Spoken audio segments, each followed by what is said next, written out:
क्यों की सर? उधर केजरीवाल के बयान पर बीजेपी लीडर संबित पात्रा ने पलटवार किया है। उन्होंने कहा कि मरकज के कवानीन के हिसाब से चलना होगा। अधिकांश जो रेट है वह केंद्र सरकार देती है और एक बहुत मिनिमल अमाउंट जो है वो राज्य सरकार देती है, मगर उसमें भी जिस प्रकार की राजनीति हो रही है वो हम सब देख रहे हैं।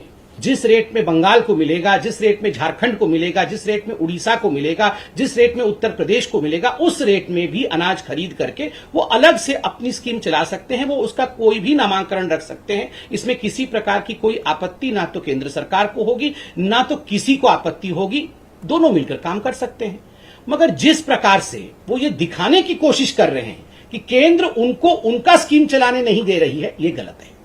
मगर मुझे दुख के साथ कहना पड़ रहा है कि अरविंद केजरीवाल जी ने इस महत्वपूर्ण विषय को, कि गरीबों से वो कितना एक्स्ट्रा चार्ज लेना चाहते थे, इस विषय को अरविंद केजरीवाल जी बताते नहीं है। इस विषय को अरविंद केजरीवाल जी छुपा देते हैं। और केंद्र सरकार ने स्पष्ट रूप से कहा है कि आप कोई भी केंद्र का जो कानून है, केंद्र का जो स्कीम है, उसमें एक्स्ट्रा चार्ज लगा करके उसे अलग तरीके से राज्य में रख नहीं सकते। और आप बोल रहे हैं आप राजनीति नहीं करते हैं। हर चीज में राजनीति करते हैं। वैक्सीन में राजनीति, राशन में राजनीति, ऑक्सीजन में राजनीति, बेड में राजनीति, वेंटिलेटर में राजनीति, हर चीज में राजनीति करते हैं। और फिर ऐसा ड्रामा करते हैं कि मैं तो कुछ नहीं करता हूं जी, वो सारा कुछ मोदी जी मुझे नहीं करने दे रहे हैं।